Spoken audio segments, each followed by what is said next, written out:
Hello, everybody. My name is Banana Man, and I suck at Starcraft 2. Today's episode is going to be a little different because I learned a new PvT build order. We're going to have some quick DTs harass the main and natural mineral lines, while going into a third base with Massgate Disruptor. Or the Massgate Disruptor Colossus. Whatever fits. Whatever fits. So, I feel like this game, we're going to do one game, because I want to show off the build order. I want to be a bit of a guide to anyone who also wants to play it. And I feel like the game that I played was strong. It was a good game that showed a lot of mistakes, but also some really good decision making I think I had when it came to the end and the final fight. So I think I'll do this also for a PvZ video and a PvP video once I figure out those builds, because I need to practice them. But I have been playing a little more, and my MMR has gone up. So, I feel pretty good. I've started to play a couple more games daily, and yeah, feeling pretty okay. Just now breaching Plat 3, because this is not accurate, where it says that I'm Plat. I'm actually Gold 1, and I'm just below Plat 3. Plat 3 is 2720 MMR, so we're a little below, but we're gonna get there. We're gonna get there. Hopefully today in my session when I start playing. But anyway, the build I think went really, really well, and I can't wait to show it with you guys. So let's jump right in. All right, we have on the top side of Moon Dance me. We have on the bottom side my opponent, Ender Wiggin.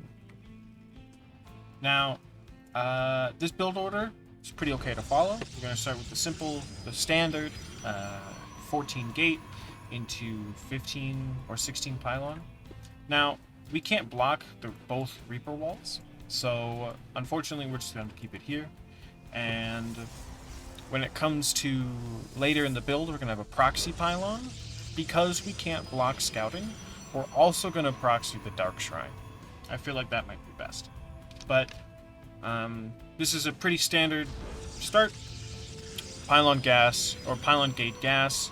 And then, once the gate is finished, we're going to rally into making our Cybernetics core, our Nexus, and our second gas. Now, this is where I also send a scout really early to block the... Okay, don't click on the probe. To block the natural, sorry. And just to be a nuisance, to see if my opponent is going double gas or not. If they go single gas, well, shown by this game, I think they go into some aggressive drops, which my opponent does. But I pulled the probe out, and it's really important to keep that probe alive, because they're going to go all throughout the map and find a place to proxy. But behind that, we get our core, we get our Nexus, and before the gas, we should be getting a Pylon. So unfortunately, I don't make that Pylon. I need to make a Pylon right here, but I don't, and so I get horribly supply blocked. Right off the gate, right off the start, which sucks. Thankfully, this game doesn't really get heated until around the 5-6 minute mark. So I have time for these mistakes, but I'm already noticing that there are multiple times where this is... I need to do better than that. And, you know, I practiced this build order for a little bit, and I think this is just ladder anxiety getting to my head and not fully, you know, letting my practice pay off. But we already get our proxy pylon, and if I could block... I can send this probe back, but I decided just to let him chill here, which probably isn't as optimal, but I let him chill here to make the Dark Shrine, because right after our Cybernetics score, we're going to make 2 Adepts, chronoing out the first one. If you don't want to chrono the second one, you don't have to, but if you feel like you might want the safety, then you can chrono out the second one. And right after that, we're going to get our Twilight Council. Now, my Cyber Core was also late this game. So everything's late, which is unfortunate, because the the Dark Shrine should be down before 3 minutes if you're really tight on the build order. I've gotten it a couple times in my practice against an easy AI, just trying to get the build order down. So unfortunately, the ladder jitters got me, and I wasn't able to do as well. But we get our Dark Shrine, and then we get a Robo for prisms, for immortals, for, in my case, disruptors. I got a really bad wall. But also behind us, we're going to get more gates, or more infrastructure, and we're going to get our third base in a little bit. So this is all just while we're waiting for our Dark Shrine to finish.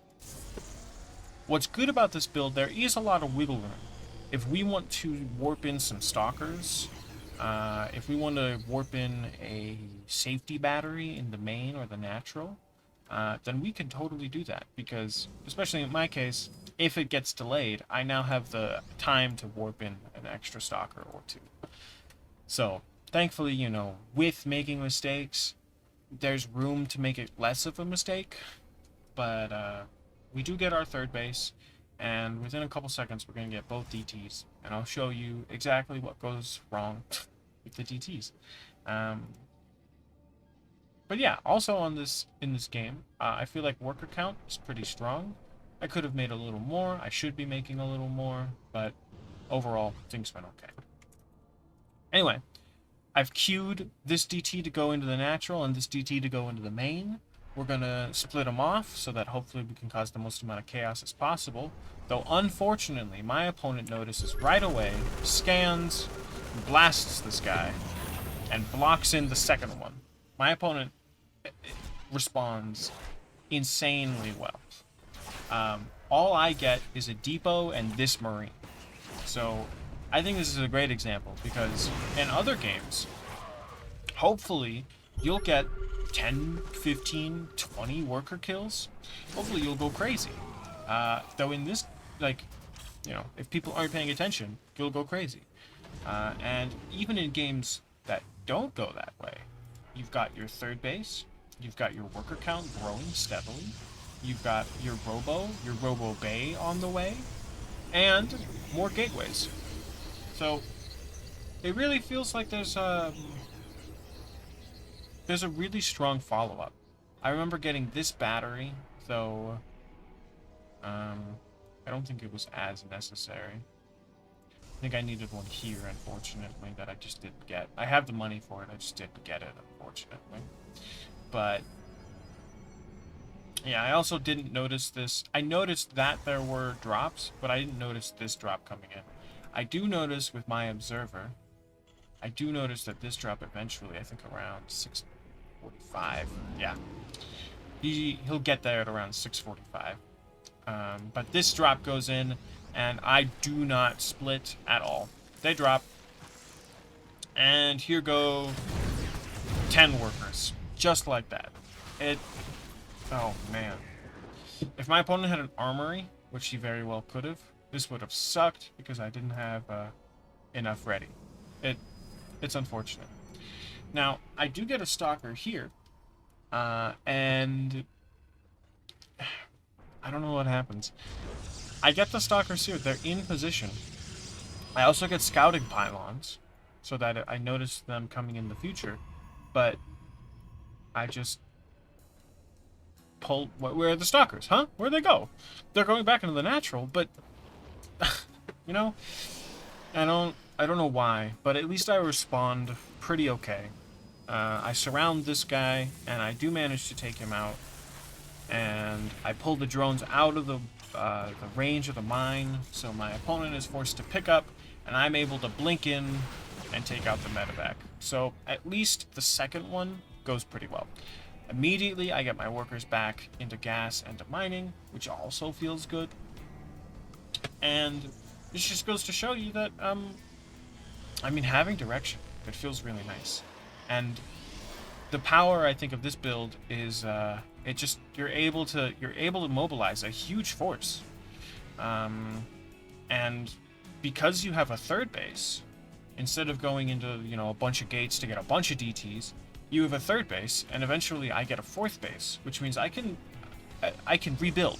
I can rebuild all these workers, and my opponent, unfortunately, doesn't take advantage of being ahead and killing 10 workers. So I go in, and I'm like, alright, I got the first disruptor. Second disruptor should be on the way soon. Though, unfortunately, I'm horribly supply blocked. So, that sucks. But I'm like, alright, it's okay. Time to go in. I also get thermal lance, or colossi that I don't build. That's okay. I've got charge, I've got blink, I've got a disruptor, I've got a warp prism on the way, which I don't end up using this game. Oh well. I also warp in some extra DTs because it feels like if you add a little bit of variety, then, I mean, it just adds that much more of an advantage because you have zealots, stalkers, and DTs, which means they're going to need to scan. They're going to need to do a lot in order to properly deal with the DTs on top of the rest of the army. Now, this engagement was pretty bad. I get 3 zealots killed for no reason. I really should be just holding back, and I think... When do I make my 4th base? Eventually I make a 4th base. I could have done that now, but also that'd be a little taxing when I'm just so focused on the main, or on the main fight. So it's okay though, because I've got my disruptor, I've got my second disruptor on my way, and despite, unfortunately, my observer noticing this, my Pylon does not notice this drop coming in. So this drop is going to become a bit of a problem and show you that my opponent did some really good harass this game. He just comes in and just annihilates my mineral line. Though, unfortunately for him, I'm already on his door and ready to take him out. So I get my second disruptor. I get my 4th base finally. I get the gases to help. I have a lot of money, so thankfully, you know, my opponent forces me to spend it because he assassinates another 10 workers and forces a full warp in at home. And I'm like, shoot, well, I gotta act now. So we've got our triple disruptor. Let's go in, take a tank shot for no reason. Though I break the bunker, and the Marines kill all the zealots. So there's a little bit of chaos happening. But I decide to throw in this disruptor shot. Beautifully takes out the tank. And I think this is my best decision of the game. This observer, I noticed, could give high ground vision to the tank here. So I take the stalkers, and I move in to blink on top of the tank and snipe it. I feel like this was my strongest play. I feel like that was really good. And with my 4th base on the way, with units all over his natural, going to threat the 3rd, going to threat the production, my opponent eventually concedes. But this felt really, really strong. This felt really good. And it's clear I made a lot of mistakes. I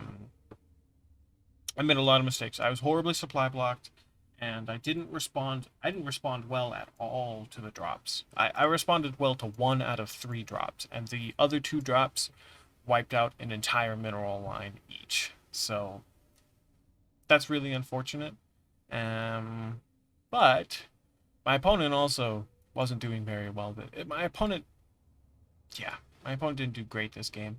I feel like he could have already been on a 4th base as well, or at least just making workers and capitalizing off of everything that he was doing. There's a lot of workers. Anyway, I feel like despite that, the build order, knowing what you want to do in this game is surprisingly one of the biggest advantages. Just having a plan is so strong. So I feel really good about that. And let's think about what I could have done behind this. Let's say it's 2 drops in here, 2 drops instead of just 1 medevac, or a drop in here and a drop in here, and I have to pull both lines and I have to split up things. I'd probably recall a group back, which would mean yeah, a lot of stress, and I'd probably end up losing more. I wouldn't be able to micro my disruptors very well. So let's think I had to pull back. Well, I'm still up a fourth base, and my third base was saturated before his was. Um, so I'm able to get more gates. I'm able to get a second robo, and at this point, I'd probably get a forge because the forge is quite delayed in this build because we're going for other things. But I definitely see how there is room to get a forge and to maybe even go double forge, get fifth base if you want to be really greedy, depending on how well or poorly the engagement goes. But this build, I'm really happy with this build. I feel like I've been playing faster. I've been playing a little better, you know. Still making mistakes here and there, but to be honest, we still got the win and we've got direction. So I hope this build order made sense. This video is a somewhat guide that makes sense and is a good example of when things don't, they don't go exactly the way you want. You're still able to capitalize and do really, really well. So yeah, like I said, I'll leave the description. I'll leave the build order in the description. But that's all I have today. So, as we know, I still very much suck at this game, but improvements have been made. Thank you so much, and have a fantastic day.